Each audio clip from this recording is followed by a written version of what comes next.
Kamusta mga kaibigan? Ito, may meron na naman kaming pupuntahan na sikretong lugawan dito sa may Hagunoy, Bulacan.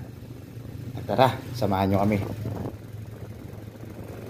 Ito nga pala ang Canors Lugawan na matatagpuan dito sa Iba-Ibayo, Hagunoy, Bulacan. At yan, umorder na nga ako ng dalawang LTB at isang lugaw egg para sa aming bunso. Tuwang-tuwa na naman ng bata dahil nagala na naman siya at may bago na namang kainan na napuntahan. Ito nga't binabalatan niya na nga yung itlog na kanyang in-order. Pagpunta pa nga pala namin dito ay biglang umulan. Kaya ito, sakto na sakto yung aming pagkain ng lugaw na mainit habang umuulan.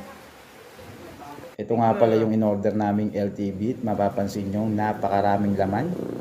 At sulit na sulit sa presyo niya. Ito at mapapansin nyo, sarap na naman ang aming bunso.